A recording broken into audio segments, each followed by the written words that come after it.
Welcome, everybody, to the American Space Museum. I'm Mark Marquette on the fly saying, are you staying curious? Well, we certainly are here at the American Space Museum. Another busy day. We've got 50 senior citizens roaming around our beautiful gallery. And Gary Allgire is one of the docents. And so we're happy with Gary. Yeah, and Marty Winkle's handing me some work copy stuff here as I got my script of today's show. And welcome everybody. We're so happy that you find our channel. Please like us, share us, tell your friends that this is the only YouTube channel where you're going to hear some amazing facts from an actual structural engineer of the American space program, that being Gary Allgire. Also the only one where our co-producer had his gloved hands all over every lunar module that went to the moon, Marty Winkle. Hello to you, Marty, my faithful co-producer. Hello, my faithful host. Yeah. Look at what you think of this picture. What does this remind you of, Marty? Reminds me of cold, and I'm staying away from it the best I can. There you go. But John Borelli's not. This is out John Borelli's window. Hi, John. One of our wonderful viewers out there. He's in Limestone, New York. And I see some mountains in background. What are those mountains in New York? The Adirondacks or the Adirondacks. Adirondacks. I was like the Adirondacks. As I'm buttoning my shirt here, I don't know if some of you are like me. There's got a little more protuberance there around my waist than I had. But that's the holidays, so we'll be eating more salads and less candy and cake and figgy pies and all that kind of stuff. Mincemeat pies. I'll bet you don't eat mincemeat pies, Marty. Yeah. Yeah. Well, that reminds me of a good old mincemeat pie Granny used to make. So, John, you need to go out there and clean off your vehicle. And but that's pretty good, healthy snow in Limestone. And as we know, across our fruited plain in the middle of the country, they got a good belt of snow out there, and including Tommy Usiak. Hello, Tom. Let me put my Facebook page up here. Tom's in Lancaster, Pennsylvania, and I talked to Tom last night, and he was saying that they'd gotten snow, and they hadn't had snow in a couple years. So good to see Tommy. Dean Babcock has shoveled his driveway up there in Illinois. Thank you, Steve Jokums, one of our ace contributors to this program, as well as financially. Steve is doing all kinds of good things to keep you in some neat swag at Shuttle Fest in April. Good morning to you, Cliff Watson in Pomona, Australia. And what's the green screen I chose here, Marty? Well, something Gary and I are going to casually talk about. This is every launch of the this year, 93 record launches off the Space Coast. Not this year, 2024.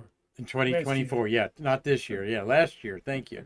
2024. I'm just thinking I didn't print out my script paper that I was going to use, so I'll figure it out without it.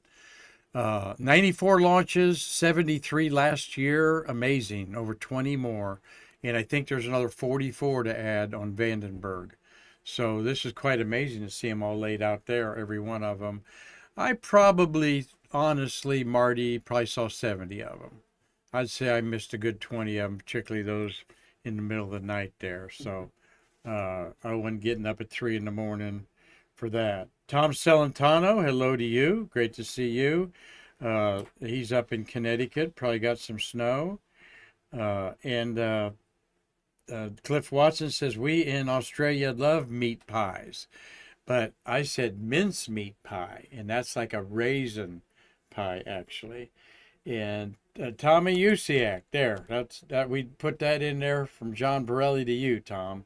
Remember all the snow that you're shoveling here there. So and our good friend Mitch Rothman is watching in the airport at Delta at New York City on his way to Portugal with his wife Paula. So safe trip there. Send us a picture from Portugal. In fact, I'm unleashing you all to, like we did in the autumn foliage, send us some snow pictures or something that you're doing. We like personalizing this show. Gary's going to be in here in a few minutes. I want you to remember that in December he did about a almost 2 hour program talking about the Apollo lunar landings, and what he basically talked about what his job was, to emphasize how could I do all of this stuff if we didn't go to the moon, you hoaxers out there. So hope that you all will go back and check out Gary there. Watch it in chunks if you want. It is 2 hours long, but a lot of way cool visuals, right, Marty, that you're not going to see anywhere else. So there's what Gary's doing when he started his tour with these senior citizens. Okay, that is of course our Shuttle gallery where we honor our fallen heroes of Challenger and Columbia on the wall there, with a Tim Gagnon patch, I believe, above there, combining also the Apollo 1 tragedy. And we're celebrating that on January 26th, Sunday, at 1 o'clock, and you can watch it live on our YouTube channel. The I think it's the best, Marty. It's so patriotic, reverent. We give a small eulogy to each of the 17 astronauts, 2 or 3 minutes about their lives there. So quite an emotional thing there. But that's Gary there. We got a great group of seniors here from the Kissimmee area, just south of Orlando, enjoying a winter day. We don't have coat racks, Marty. You only need it about once a year, but we don't have anywhere here for anyone to hang a coat. And that's Florida. Wanted to let y'all know how grateful we are. We did about 230 Stay Curious episodes. The other 10 are Shuttle Fest uploads. So quite a pace we've set. We have over 3,600 subscribers. Well over 250,000 views, which is awesome. And 9,000 people click the like button to share it, make comments. So you're welcome to make comments pertaining to the show. And I was looking at a few of them there. My daughter Jessie, she's on there. She's headed to Memphis, just outside of Memphis, on a trip with her husband, who's a blues guitarist in a competition there. So good luck to Ryan, and have a good time there, Jessie. And Doug Forrest from California is saying hi. So we get a thumbs up from YouTube with what we've done this year, and a silver cup, whatever that means. But we do monetize now, and once we get more people and more eyes on this, the more money we're going to make. So, all right. This is thanking you all for your contribution. This is the guests that we had on 2024, about 45 new guests, and then we had the regulars like Gary. And I didn't go out to my car and get the new, this is actually the press site out there at Kennedy Space Center Launch Complex, where the press view 3.5 miles away. And I meant to get it for Gary. That's you there, Cliffy, in that open space there where my thumb is. That's Cliff Watson signed it there. So Dave Stange asked, what was the top video? I see that, Marty. The top video was the catastrophe video that the late Murphy Wardman put together of explosions. That's always the best one. And then there's a couple other that were there before I was even here on there about space history. But I'm not sure what the best one was of the year, Marty. I know John Graham and Carlton Bailey had over 600 views. All right. Here at the end of the year, the Star of Bethlehem reprise was popular too. So Yeah, the largest number we had as far as viewers was Samantha. oh Graham.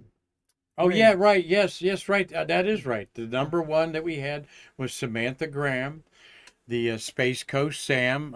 She's in a wheelchair with spina bifida, and the Yes, and we hope to get them back in the fold here. They've had some personal things that they've had to attend to. But yes, Sam had over 1,000 views, and that's because of her medical community too. But that's a good one, Marty. Go ahead. Yeah, I would say definitely know she had the most number of Yeah, views, but there's probably 20 more shows that have to rank up there as number one if you can do that. We had a lot of good shows. Nick Thomas had a good show. Bob Was it Gurnett, several with him? Yeah. Uh, Bob Granath was well seen. We got just talked to Bob Granath today. He'll be back the 22nd. He was a PAO officer there at Spokane Space Center. No, and then we had several from Gary Allgire Gary and, Allgire. Oh yeah, Gary Allgire had 300 or 400 views on a couple of shows. and Terry and Cliffy. Cliffy had a great show. Yep. I talked to Terry White. We're bringing him back in. Cliff Watson, you had a good show. So we're looking at about 1,200 episodes now. I think we're about 1,195, Marty, there. So we're going to have Gary Allgire come in here anytime. There's Gary's signature right there. All right, Gary Gerald, hello to you. You're probably watching. What's Carlton have to say there? He's down. Oh, he's had car problems. He bought a new car and he had electrical problems. And, once you get electrical problems, you got gremlins, buddy. You need to have that dealership just trade you in for a different car. So hang in there, Carlton. It'll get straightened out. They're giving him some vehicles to ride there. So, all right, we're going to get Gary in here. The idea was just kind of talk about some of the space news going on. But I was going to interject this with Gary. So why not have a little backyard astronomy? What is this? This is the handwriting of the great Galileo Galilei in 1610. So that's 415 years ago. Galileo had a telescope just about like this, folks. All right. Not much bigger than this, an aperture, meaning the width of the lens. Okay, this is actually a glass lens because I don't see the milky white. I see a little coloring in there. And he's looking at this bright star in the sky. And you can see that bright star in the sky tonight. It's in the east, all right? And he looked at that bright star, and it's Jupiter. And he saw the disk of Jupiter. That's what he drew as the X's there. And there is what he saw through a telescope. Jupiter had moons around it, though he saw 3 moons. It had 3 stars around it. And then he looked the next light, June 8th, and the stars had moved. And then it was cloudy. Then he looked June 10th, and he saw a 4th star. And the other 3 had moved. And at that moment, Galileo knew that for 2,000 years, everyone was wrong. For 2,000 years, the Ptolemaic system, Ptolemy, was the name of the 2000 BC or 1500 BC astronomer who said, everything's going around the earth. Just look at the sky. Everything has to be going around the earth. So the earth is the center of our solar system, our universe, our everything. The earth is the center of everything. And everyone believed that. And there's cultures that worship that and so forth. The sun went around the earth, all right? The planets, some of them went around the sun, some of them went around the earth and the sun. And this is a very complex system to explain, but they did it. And but so Galileo, when he saw other objects orbiting the Jupiter, he knew, wow, it's wrong. We're a planet going around the sun, which Copernicus, about 50 years earlier, had written a book about on his deathbed because it was controversial. People were burned at the stake for saying the Earth was orbiting the sun and not vice versa, not the sun orbiting the Earth. Burned at the stake for saying that. A guy named Bruno was one. So this was very controversial. If you know the history of Galileo, when he published his report on this, and there again is his close-up of this, where he showed the stars had moved, see, on the 10th and the 11th, up at the top there, and other notes there. these notes look very crude to you, but this is the historical record. All right. On the left, he's got January 8th, January 13th, 14th, 15th, in his notes in Italian there, of how on the 15th, all of the stars were on one side of Jupiter. So he knew they orbited Jupiter, that our moon orbited the Earth. It was a real moment of space history and the dawn of the new space age, where we understood our solar system is controlled by the sun, not the Earth. But this was blasphemy to the Catholic Church. Galileo was ostracized. He was put under house arrest for the last 10 years of his life. House arrest. Couldn't go. I don't know. I think he could go to the market, but he couldn't go anywhere. There's a great book about that called Galileo's Daughter, where one of his daughters was a nun, and it's the letters of her to or him to Galileo to her. Her, or it's vice versa, one of them. It's a one-way correspondence, but you get the idea of it. So Galileo, the Inquisition was all about him being on trial, all right, and for this. And he wrote, his book was about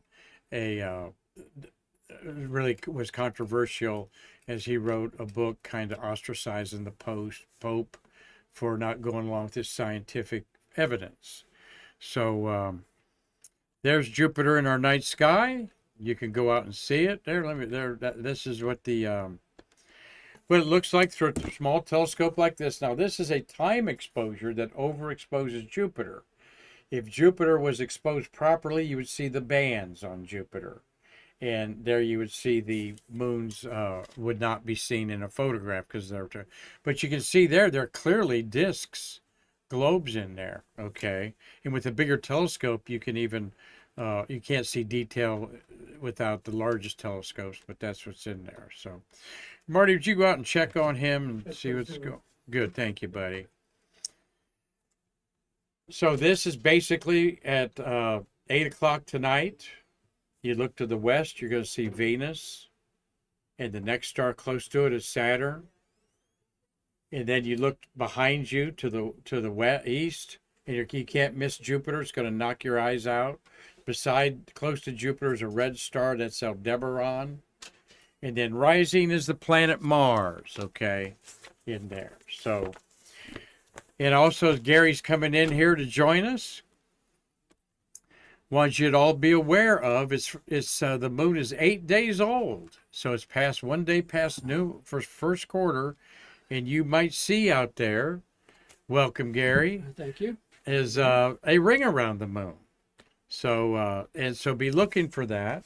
And these ring around the moon, Gary, is caused by ice crystals. Oh, And they are they're a certain shape of ice crystal. really? And they make this at a 22.5 degree radius or 24-degree arc around the moon. And legend used to be in Native Americans, you count the number of stars inside the ring around the moon. That's how many days till it's going to rain, or until we run off the chief, or whatever we're going to do Well, I always there. thought when I was a young kid, my eyes were bad. Yeah, right. So you might be seeing stuff up in there. So Okay. welcome, Gary Glad to be back. Allgire. You're our first guest of 2025. Oh, Out in the car, I've got a new thing I'll have you sign. I was going to ceremoniously have you do here. But, Gary, we've been busy around here. yes, sir. We've been doing a lot of launches, and we will continue to do a lot of launches. That's for That's sure. right. And we've been busy here at the museum, too. Yes. Thank you for giving your talk today to a group of people. We had, Gary was the second. Mitch Rothman was first. he what? Mitch Rothman was the first.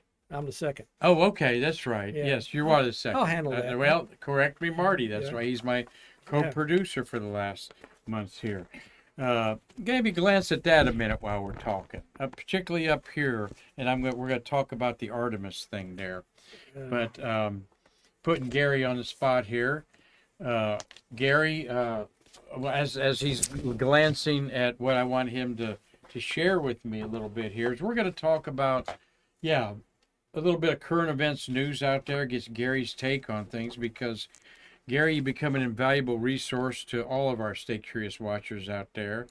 He was an Apollo spacecraft structures and mechanical systems engineer. And then he also did that job on as the lead on the space shuttle structure and mechanical systems and payload handling engineer um, as a contractor, right? No, I was at NASA. He was NASA, okay. NASA, yeah. We went from being a lead engineer to a project engineer for working on the DoDs, and then from there, Department of Defense. And then I was selected to become a launch site support manager, which is not in engineering anymore. It's now in operations. And then after that, I became a super branch chief for a group of people that did pad operations and also the contamination control for environment for the PCR at the pad. Gary's in Naval Reserves 5 years for all you military people out there in Jacksonville. Actually, it was 6. And A4, actually 6. Yeah. All right. Well, I just subtracted 76 from 71. Yeah, but it was 6 years. don't want to cheat you out of any of that. And A4, A7 plane captain. Yes. What does that plane look like? A4 was a little Delta wing. It was built by Douglas Aircraft Corporation. It was the smallest airplane that the Navy had at the time. It had one pilot in it, and it can only fly for an hour because that's all the fuel it could have. Oh, really? Yeah. And it had a total loss oil system, so I couldn't stay up there because the oil goes right through the engine and out. It doesn't get recycled. But anyway, I was a plane captain, and the plane captain was responsible for putting the pilot in, and then we did a bunch of hand signals when he would operate all the flaps and elevons and the tail hook and stuff like that. And then one of the things we had to do was do this here to behind her head, and that's called the head knocker. They have a lever that they pull down so that the ejection seat can't be activated.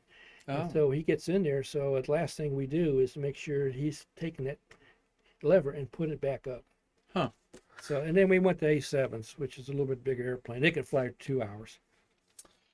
Well, we love Gary's done probably about a dozen shows. I was showing earlier that you were on in December 18th and took on the moon hoaxers by basically outlining his job and the career things that he did. It's very fascinating and one of the record long ones for us, almost 2 hours. But you could go and check it out in segments, and the information was still there. But we'll reprise that maybe somewhere later in the year with that. Bill Whiting's on board there. He says it's always great to hear from Gary Allgire. And I'd like to hear from you, Bill. I understand he's here in town. I haven't seen him yet. Yeah. Because I haven't been out to Space Center. He's been getting his autographs. Hope you gave Canadian astronaut Julie Payette a hug for me. I tried to get out there today, but had a bunch of meetings going on with city officials, so I'll be out there tomorrow to see Julie. She's quite a fun astronaut out there. So Gary brought this into me today and said, "Mark, have you ever seen this? Space Transportation System and Associated Payloads Glossary Acronyms and Abbreviations." It covers Apollo and Shuttle. And it looks like this, folks. You got it. All of the acronyms out there. In fact, Gary, how many? There's 10,610. Well, I counted them while we were waiting for you. I can only do 10,612, and I can only find 605 of them. So. Well, I just went one page, counted how many was on the page, which was 40, and then multiplied by the 200 and something pages. That's cool. And then that was, it's a rough estimate, but it's quite a few. From what year was that? Because there's a whole set of new acronyms out in addition to those. Oh, really? Oh, yeah. Oh, my gosh. Yeah, this came out in the Shuttle days. Well, let's test you here. Oh, no. What's an EDR? EDR, Engineering Development Requirement, I don't know. Close. Engineering Design Review. Review, okay. You should know that one. Well, we didn't call it that, but Engineer, that's good. okay. How about EECOM, ECOM? ECOM is Electrical Environmental Control System, COM system. Right, comms. Yeah. Can also be consumables. Yes, it is. In mechanical systems, MRCP, SR. Yeah, some of them had dual meetings. Some of them have dual meanings. Yeah. Also, Johnson Space Center employees pronounce some of them different than Kennedy Space Center employees, right? Really? I don't. Yeah, there were Marty. There's some examples I've Yeah, heard. just like like digital processing system, we call it DPS. Yeah. They call it DIPS. They call it this. Oh, Same okay. acronym, just a different Yeah, way they of gave it saying a name. Yeah, easier to say. Yeah. Yeah, there was a lot of the Johnson ones try to pronounce the word that they had there. DPS, Marty. DP. Digital processing The system. system. Yeah. Yep. Let's see. We've got a DMCF. DMCF. That's electrical, so I don't know. No, deservicing, maintenance, and checkout facility. Never heard of that one. Oh, that's Shuttle. That's after we take the Ohms pods off and the forward RCS to take them back to Okay. another facility to refurbish them for the next flight. How about the OSR So, or OSP? They're kind of the same thing. OSP. Operations Support Room Yeah. and Operations Support Plan. That was a room we had in Apollo. I know in Apollo we had a special room that we could monitor the mission. You could go in there and they had a squawk box and you could listen to it. How about a MEAR? MEAR. That's a space station, isn't it? Maintenance Engineering Analysis Request. Well, we never did process any of those, so I don't know. All right. Well, there's like you said, over 10,000 in here. Yes. Now, RAD or RAD has several meanings. RAD. Rad. This has got radar, radion, radiation Radiation, yeah, okay. dosage, radius. Yeah. That's a confusing one. Or what's a Rowan Let me see here. Roentgen absorbed dosage?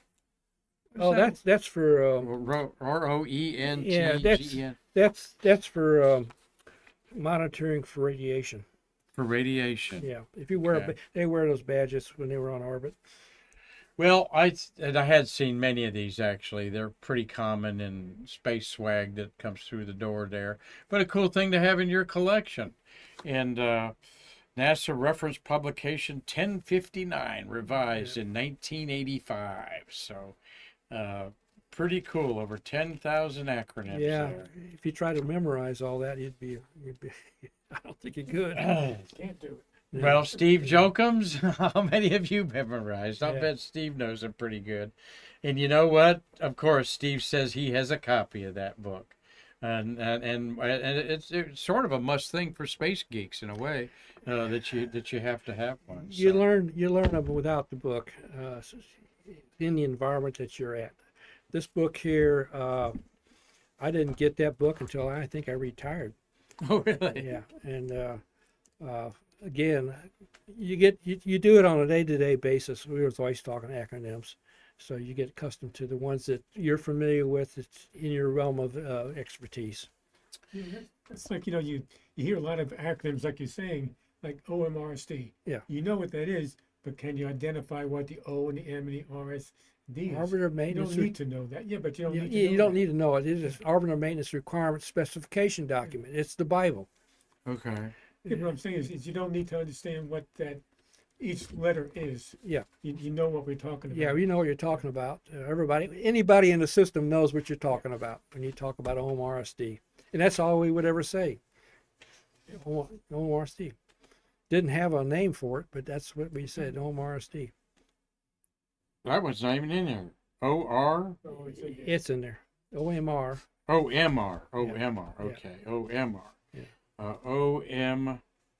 OM. Oh, there you go. I don't question you. OMRP, the operations maintenance plans. OMRS, operations maintenance systems. Yeah. And then like you said, OMRSD. That Oh, was- and then requirements and specific documentation. Yeah. Operational maintenance report systems documentation. that defined everything and how it's supposed to work, and you had to meet those specifications that were listed in that book. Or And then that- right in there is the OMS, which most of us do know, the Ohms pod, orbital maintenance maneuvering system. subsystem. It's actually subsystem, not system in there. So, Marty, we're talking with Gary Allgire here, popular guest on Stay Curious, one that has certainly attracted a lot of eyes for us. Marty Winkle worked, of course, on the lunar module at Apollo, and then he was a Space Launch Systems computer manager, right, on the shuttle engines. Both of you got a question for either one of them. Put it out there. My question is, were there acronyms before NASA? Was there I'm any? sure the military had them. Oh, the Oh, military yeah, they had did. it. Yeah, there's a Okay. bunch of them in the World War II. There was a bunch of acronyms. Some of them you Okay. can't repeat, but Yeah, right. Well, let's what are the SOP and the SOB? SOB. It became the MSOB to clean it up. the SOB, Spacecraft Operations Building, became MSOB because they put a manned spacecraft operations building, and then they finally figured out that still wasn't good because of the SOB acronym on it. So they named it ONC, Operations and Checkout Building, which is a really good name for it. And now it's the Neil Armstrong Building, There you go. and it's still being used. So I wonder if the SOB's in here real quick. Isn't it the Neil Armstrong operation? Neil Yeah, Armstrong ONC, right? yeah, Yeah. it probably is. But I just that's after my time. Yeah. Me too. Yeah, no SOB in here. Oh, But- really? That's Yeah, no, there's interesting. no SOB. OB, I'm okay. looking under O, and they got SO2, SOAR, SOC. Yeah. SOC is Simulation Operations Center. Some of that has to do with JSC. It's not something we would have in our daily day acronyms. Uh, Yeah, but even more than JSC, because it's the NASA. Yeah. Document. MSOB is in there. Oh, really? Yeah. Manned Spacecraft Operations. There's That a has in parentheses ONC preferred. Operations and Checkout preferred. So, yeah, it says Yeah. MSOB. I always There's thought too that was- many SOBs walking around the Space Yes, there Center, was, probably. They yeah. didn't want to be Yeah, it was- singled out there that yeah. way. You know, So- I never associated that until somebody told me. I said SOB, yes, such spacecraft operation building. Then somebody says, no, it has another thing that I can remember. So then it was Dave the last- Stange, Happy New Year to you. Dave, one of our number one watchers there, says Happy New Year to you, Gary. Oh, thank you. Happy New on Year to there. you. So we were going to talk about a couple things here today that are timely news. I mentioned 93 launches there. And you know what? Since you were gone, I'm going to go off camera here a second because I want to get my notes Okay. that I prepared for you that I didn't print out. But Gary, talk a little bit about launching 20 more rockets than have ever been launched. 74 was the record last year. Yeah, it's an amazing place to be today. You're pretty much guaranteed if you come down here, and if you're here for at least 3 or 4 days, you're going to see a launch. And then if you get really a special event is when they land them back here at the Air Force Station, because you get to hear the sonic boom as it comes back in. And if you have a heavy, then you get to hear 2 sonic booms. So kind of missed that because when the shuttle re-entered over here at Kennedy Space Center, we always got a sonic boom before we actually saw the spacecraft flying down. And one of the things we never have talked about, and maybe someday we will, is the shuttle aircraft that simulated the orbiter. It was amazing to go outside of my building and look up in the sky and see this thing, astronauts making an approach to the runway. They had to put the engines in reverse, put the landing gear down to simulate the shuttle coming in. Huh. And I'll have some pictures to. We'll do a talk on that. Yeah. I seen that out at Huntsville has a Yeah. replica of that out there, the train Yeah, out there. they had a shuttle cockpit there in that airplane, and then they would actually be suited up in their suits, learning how to fly that thing back in. The only thing different was the seats had nice cushions on them versus what they had in the actual shuttle. Yeah. Yeah. And boy, the commanders and pilots couldn't get it too much time in that. I've heard some Yeah. of them, like Bob Cabana, just flew it every chance they could get. And I think Bob said that. I've been around him a bunch, and It he's was like, the best simulator for him. It really was, because it was actual felt like we were in the shuttle. huh. And they only had one time to land. There was no going around. It's to me, So- I call it the world's fastest glider. Yeah, there you go. Yeah. Well, let's talk about something here. I got off the shelf here real quick there, and we got. I'm not gonna. Astronomy magazine. Will Artemis take us back to the moon? And what I was having Gary glance at was the schematic that a lot of people don't understand.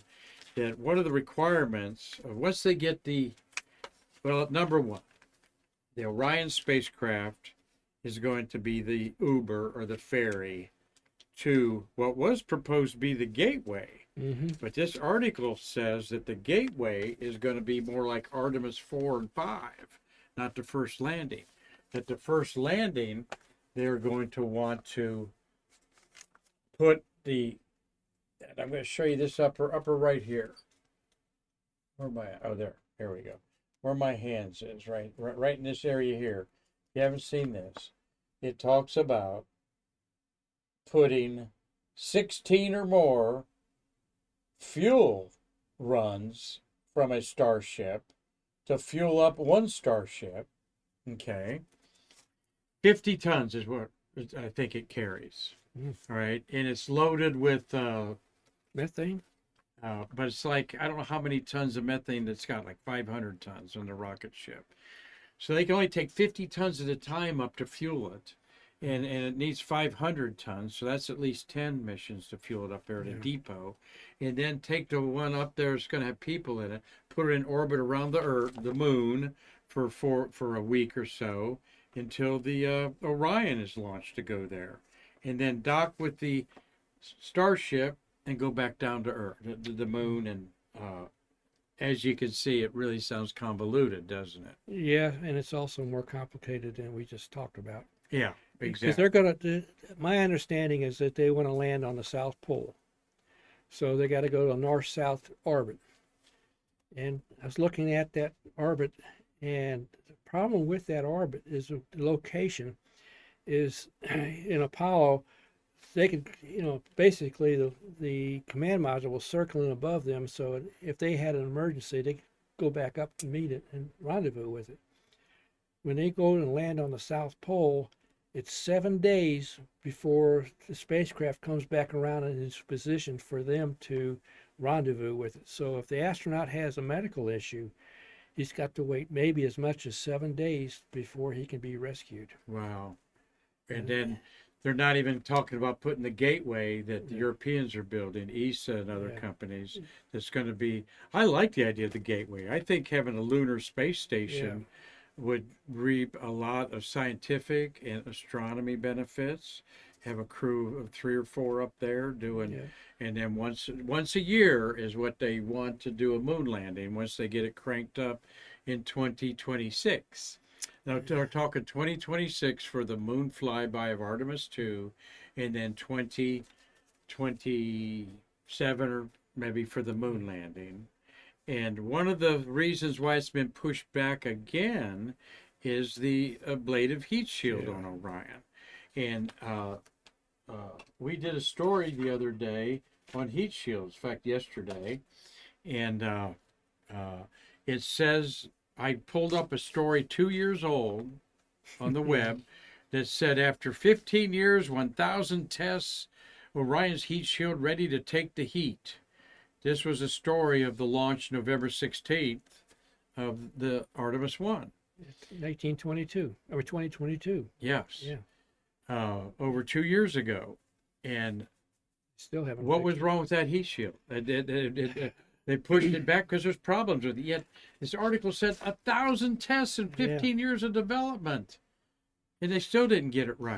Why in your opinion, when Gary? it got back, there was big chunks of the heat shield missing. It just didn't hold up. And from my understanding and what I've read is that there was trapped air bubbles in the process of putting the heat shield material together. And due to the vacuum of space, those bubbles expanded, and heat, as it came back in re-entry, that heat caused them to expand and caused that to break loose. Hmm. And I don't understand why that wasn't discovered prior to this time, but that's what they're working on right now. Hmm. And we've progressed from mercury, which was fiberglass heat shield, Mm-hmm. had fiberglass layers, and then we went to the ablative material, then we went to tile. So we were able to do it. I don't understand why they've had such an issue. It's the same concept as when we flew Apollo, ablative material. Yeah, how could we do Yeah. so many successful ablative Yeah. material reentries, particularly from the moon? Yeah, Let's see, we did how many of them, Marty? 8, 10, 11, 12, 13, 14, 15, 16, 8 times. yeah, 8 times we came back from the moon. And I don't know if they 50 come. years later, we don't know how to do it. Yeah, it's a lost art, I guess, right now. A lost art. Yeah, I think the word lost is a key thing right there. Yeah, I think these engineers are just lost I in their don't know. paychecks with no destination known Yeah. for accountability. I can't speak for it because I'm not there to work on it, so I really can't. I'm just My opinion, we're by the way. we're speculating. Uh, I just know where NASA was headed when I left, and it was not a good outcome for them, and that's hasn't been ever since. You know, what do some of you think about it out there? It's Yeah. been awful cold in here too. I think I got to put my hat on here. There, Got a little to, bit. there. Yes, get awful cold in Florida here. It was 40 degrees when I Yeah. drove into here. For but you- that's for you, Dave Stangy. For you and Chris Cali. Northerners, yeah. Go Buckeyes. For you Northerners, 40 degrees is nothing. Now, when I came here in '68, I could go out to the pad, not even wearing this, in a short sleeve shirt, and it would be 40 degrees, and all the technicians would be in their parkas, hood up, working around the spacecraft, and I'd laugh at them. I said, "Yeah, this is nothing. Why are you wearing all that?" And they said, "You haven't been here long enough." It says, "After 2 years, your body will adjust, and you will be wearing one of these." And that is the truth. Yeah, it is the truth. Your Yeah. blood thins or something Yeah, like I don't that. know I'm what thinking it like, is. gee, 40 degrees, I'm going to Yeah. open up the windows and get a nice Yeah. fresh air, you know. And nope, there's something it does to you. Yeah, we down have here. Canadians come down in January, and they'll be out there swimming in the ocean at Yeah, 60-degree water. yeah, they Yeah. will. So, uh, uh, uh, so good. I got Dave Stangy to say something there. Let's see what Steve Jokum says there, Marty. Take that away for us there. I was writing you a note for you to read it, but I'll read it. Doesn't landing a starship tail first on the moon sound like the same kind of stuff that was being projected in 1950s sci-fi movies? Seems a bit strained. The crew will have to rappel over 80 feet. That's true. Well, true statement. Yeah. What was it, Flight to the Moon and Back? That movie where they did land with one continuous spaceship. It's like Buck Rogers or Flash Gordon. Well, they landed horizontally. They didn't land vertically, right, but there was I remember a famous movie that depicted them going to the moon and coming back in one rocket. They didn't have any strap-ons, no stages or nothing, and landed on the moon with 3 legs. And that's what Elon Musk is going to propose to do. John Borelli chimed in there. Hope you saw your picture here earlier, John. Yeah. I'll share it again before we end. But yes, Steve's got a great point there. There is an elevator Yeah. that they're working on with a rover on it to go down. But I mean, we know mechanical things. You know better than I do. Mechanical things can mess up. Look at the faux pas of the angry alligator. Yeah. Look at the overestimate of the EVAs. Attention to detail becomes extremely more important when you're going to the moon. We can't have an Apollo 13 event. We can't have Apollo 14 event with the docking system like we had there. So it's very incumbent responsible for the engineers to really, really understand their system and to know the system inside, outside. So when there are issues, they can immediately come up with a solution and how to fix that to get the crew back.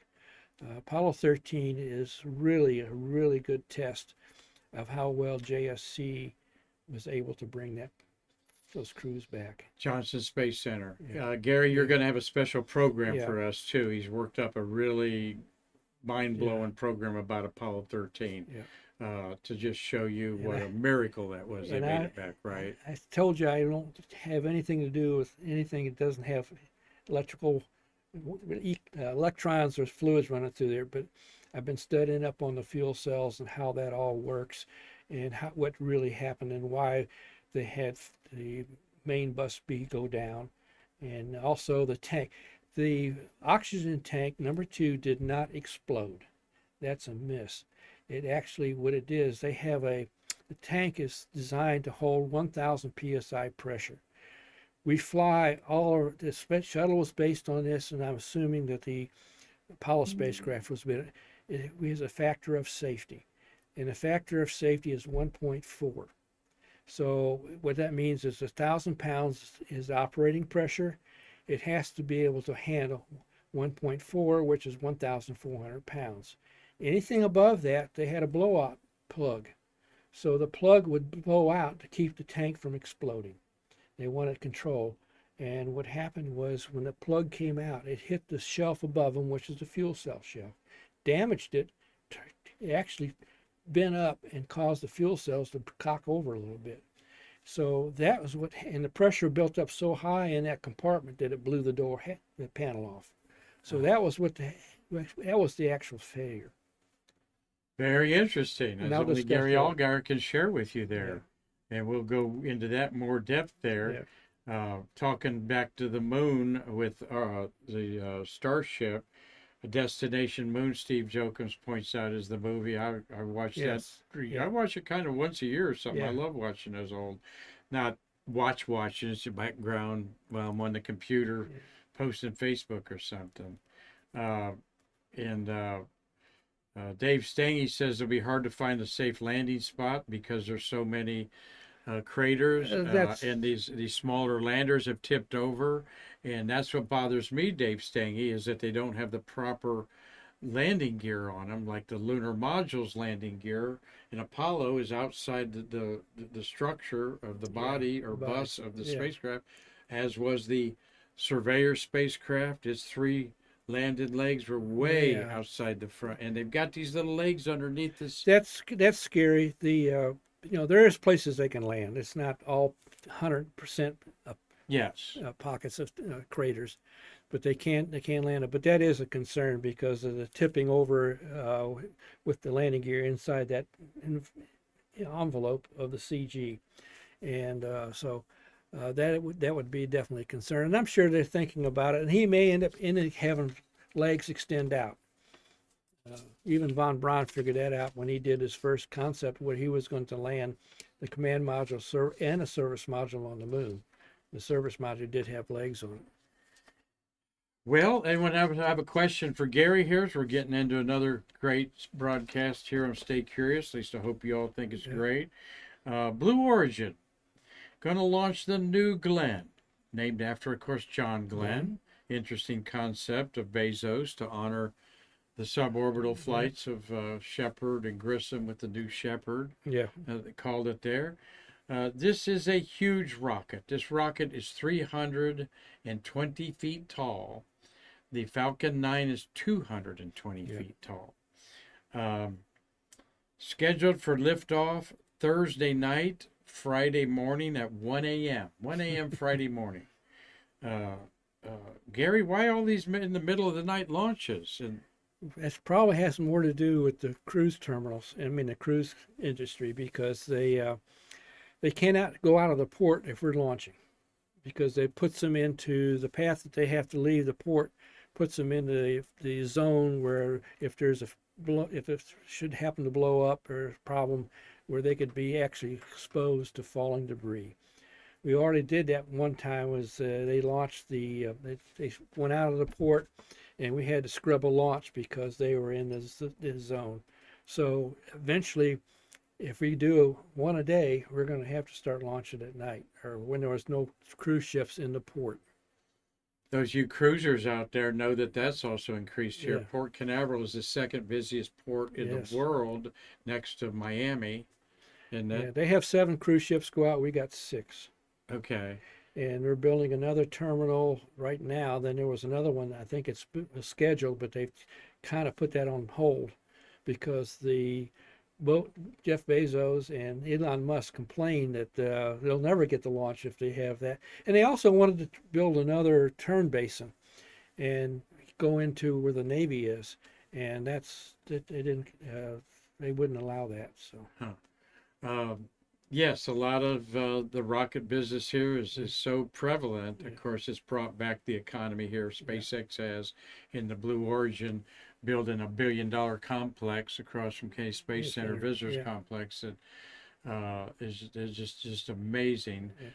Those of you who get an Amazon package or two, that's where every dollar of your profit's gone to, is Blue Origin and their facility there and their other facility up in Washington. now one other thing about the terminals, people don't realize that it's just not the terminal that takes up space.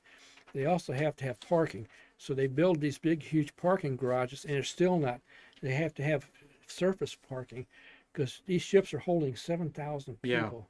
Yeah. And so you could have 6,000 cars come here that day for launch. And then they come in the morning, those people have to clear out, and then in the afternoon, the new group of people come in all on the same day. It's quite a bit of an operation. And they even have on Merritt Island, 10 miles away, they have parking facilities there over by the Krista McCullough drawbridge where the first few left around there. Well, though Marty's got a pass to go out there and is teasing me with going out there with him, I kind of really want to see it from the Cape Canaveral beach because it's right there. You out in the beaches, you see it on the point there. It's pad 36. Here's what Blue Origin Vice President Jarrett Jones says. This is our first flight, and we've prepared rigorously for it.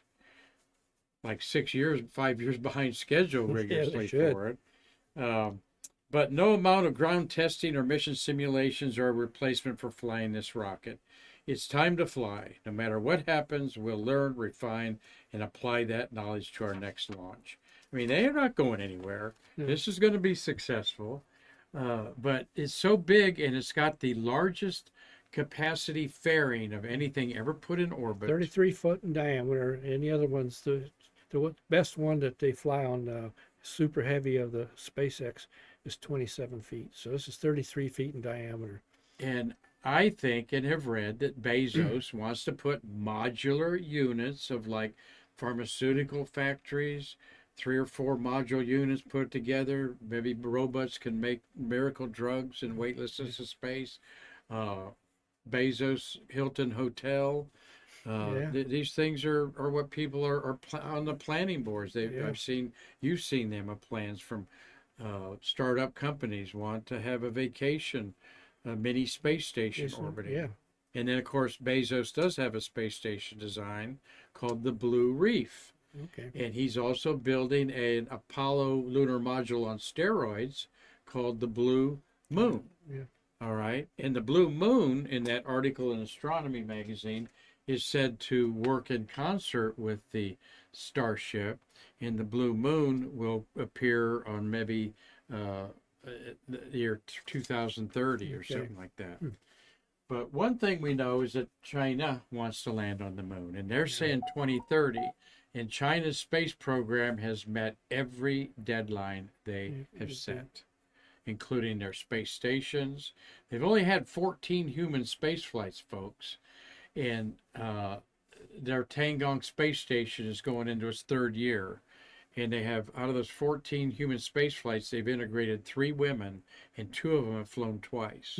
So they've gotten the women involved very early in their space program in there. Any other comments about Blue Origin? We were here Sunday. We saw his platform. It's just like Elon Musk. They're going to land this thing. Out in the ocean. Out in the ocean. It's really, really huge. I don't understand it because it's got this huge building on this thing, and he's going to do this the first time. Elon Musk, how many did he blow up to get it right before they actually landed on there and survived? So they're going to do it all on their very, very first one. And I don't know if it lands and blows up, how much of that will survive, because it's a big machine Yeah. that they're taking out there. Well, the first stage is probably the size of the Falcon 9 Yeah, itself. yeah. Over 200. They have a second stage on And it. I it's- forget and what it's- it's called. I don't know what the diameter, but it's pretty good size. There is the Falcon 9, or the New Glenn. Also, something about it is that I've read about it is this is designed to put the Kuiper rocket up there at the top, the big fairing Big up out there. here. Bezos has his own constellation Yeah. called Kuiper. Yes. All right, yes, yeah. and when you hear of a communications constellation these days, folks, think cell phone towers. All right, these rockets, 95, 94 of them, 93 that lifted off, this is astounding, the number of payloads they put up. A record 1,389 orbital assets were put into orbit.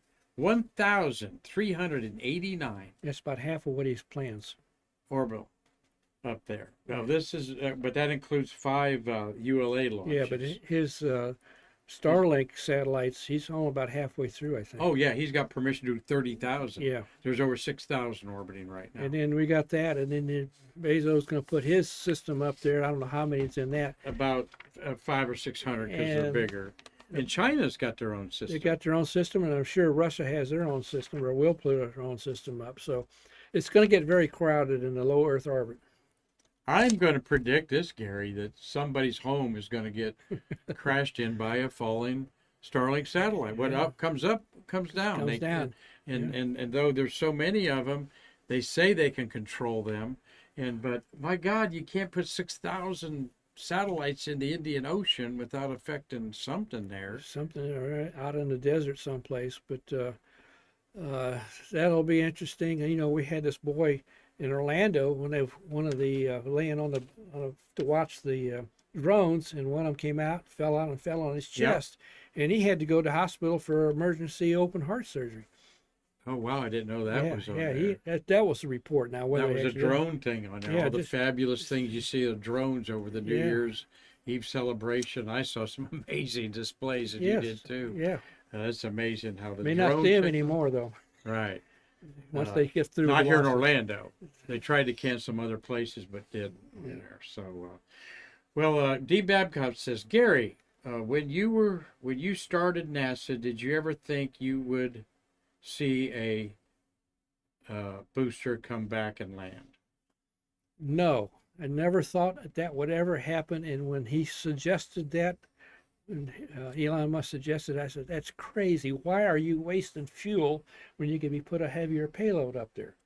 Because you have to sacrifice something. But it has worked out. He's got it all planned out. Occasionally they don't come back.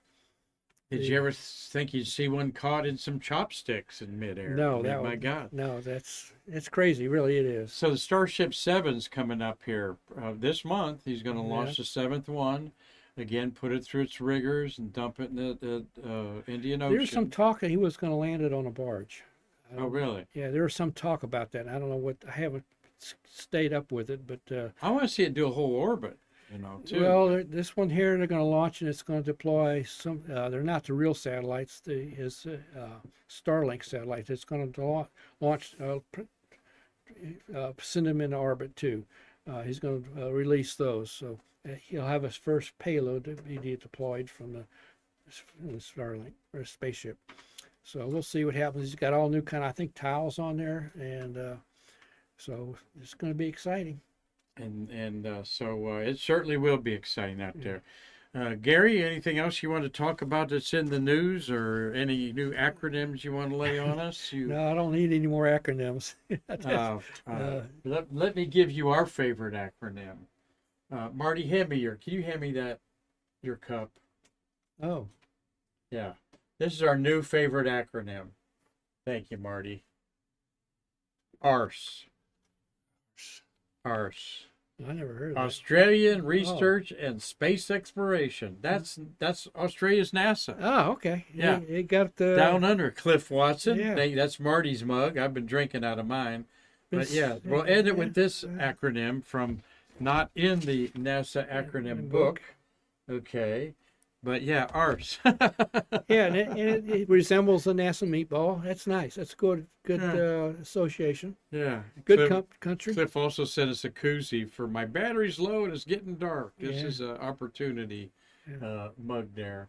So, well, thank you, Gary, for coming on here. Busy day here. We had 50 senior citizens, 4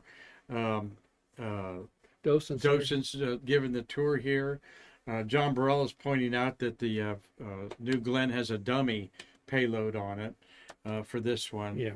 And there, yes, it does. They're making fun of it. Very small inside too. I've seen a picture of it. Yeah, they're making fun of it on the internet because it's so small and they got this big, huge 30-foot diameter fairing, and there's nothing in it. Well, you know about the banana that went suborbital? No. Yeah, that's what Musk put inside of the Starship. Payload bay was a banana hanging Oh, there. yeah. Great. Yeah. To show the weightlessness that it got up in there. So thank you, Gary. He'll put together some other shows. I've been talking to people that want to be on the show, including Bob Granath, the PAO officer of NASA, is going to do a program on January 22nd on a brief history of Kennedy Space Center. This should be interesting. Yeah. And talk to Bert Dicht today. Bert's going to come on next Tuesday and actually be a guest host, as I am obligated to give a talk to a group that's coming here at the museum, a special group that our board president was going to talk to, and something came up, so I'm going to replace him. So I've asked, actually Bert called up to do a show, and I said, well, you can host it. And Bert of the National Space Society that's on regularly. And we got Terry White lining Terry up. Nick Thomas is going to be on. We got to get, my gosh, we got to get Steve Agate in here, Marty, or he'll never talk to me again. So I'll get you, call Steve right after the show here. So a lot of good things going. Steve Jokum says, thanks, Gary, as does Dave Stange, as do myself. Always fascinated with your take and your knowledge of stuff out there. So thank you, my friend. You're welcome. Have a great, let's go out there and get our winter coats. Yeah. I noticed that today. All these people coming in with coats on, we don't have anywhere to hang them. Yeah. I created a closet for my wardrobe back there in the off the conference room, but there's no closet here. Yeah. To hang a coat. We don't get many cold days, but when they come here, it's right. It's a shock to us. And Dean Babcock says, don't forget Mikey Haddad. And I did. Yeah. And I shouldn't, because Mikey's my man, putting together a great Shuttle Fest program for you guys on Hubble Huggins Saturday, April 11th and 12th and 13th. April 12th will be Saturday. Yeah.